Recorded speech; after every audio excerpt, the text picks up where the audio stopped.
गंगे च यमुने चैव गोदावरी सरस्वती नर्मदा सिंधु कावेरी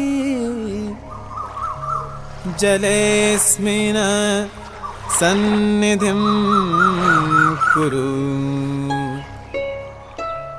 जल ही जीवन है, इसलिए हमारी संपूर्ण सभ्यता नदियों के किनारे ही बसी है। हमारी संस्कृति में नदियों को बड़ा महत्व दिया गया है।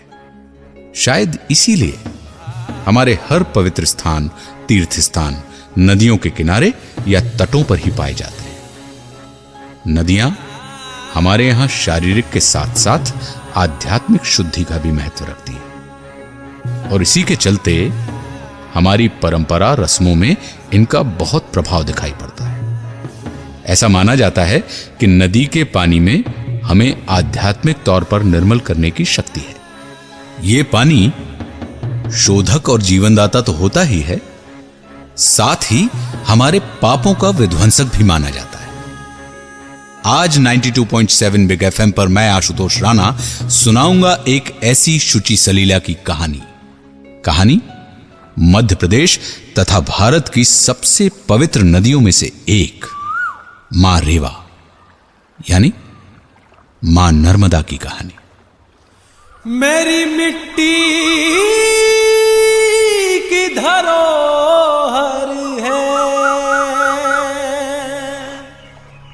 सतत प्रवाहित नित्य सृजन रत नर्मदा शुभ अक्षरा भारती है विश्ववाणी सरस सरला उर्वरा। भारत की 5 प्रमुख नदियां गंगा, यमुना, गोदावरी, कावेरी और नर्मदा में से नर्मदा को पुराणों ने सबसे पवित्र नदी माना है। एक बार भगवान शंकर कैलाश पर्वत पर बैठे हुए थे कि तभी मां गंगा उनके पास आई और बोली, प्रणाम महादेव। आओ गंगा, आज किस प्रयोजन हेतु कैलाश पर आपका आगमन हुआ है? सब कुशल है? प्रभु, मानव बड़ा ही स्वार्थी है। मैं उसके सारे तापों को हरती हूँ, उसे आंतरिक और बाहरी रूप से शुद्ध करती हूँ, लेकिन मेरी शुचिता के लिए, मेरी पवित्रता के लिए वो आपसे किसी भी प्रकार की कोई प्रार्थना नहीं करता। ऐसे में आप ही बताइए, मानव के पाप और शारीरिक गंदगी से मैं अपवित्र होती चली जाऊंगी, तब मेरी पवित्रता के लिए क्या?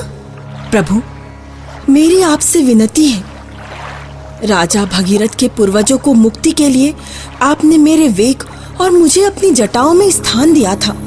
उनका मनोरथ सिद्ध हुआ, इसलिए प्रभु मुझे पुनः स्वर्ग में लौटने की अनुमति प्रदान करें, या कोई ऐसा उपाय बताएं कि मेरी समस्या का समाधान हो सके। हम आपकी व्यथा को समझते हैं गंगे, और हमें ज्ञात भी है, किंतु स्वर्ग लौट जाना इसका समाधान नहीं है।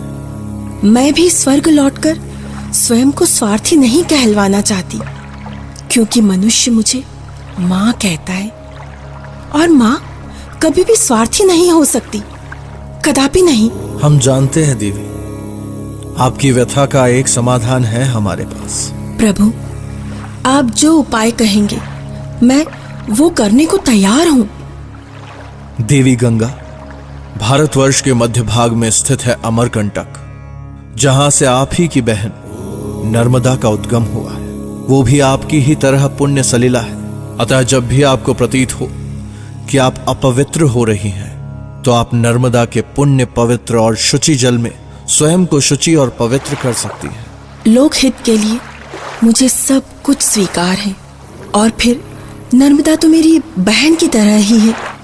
धन्यवाद प्रभु, आपने मेरा बोझ हल्का कर दिया। इस तरह भगवान शंकर ने मां गंगा को नर्मदा में नहाने का सुझाव दिया, और तभी से मां गंगा एक काली गाय के भेष में नर्मदा में स्नान करने आती हैं। इस पवित्र नदी से जुड़ी हैं अनगिनत लोक कथाएं और पौराणिक कथाएं, लेकिन सबसे दिलचस्प है मां नर्मदा की उत्पत्ति की कहानी। मेरी मिट्टी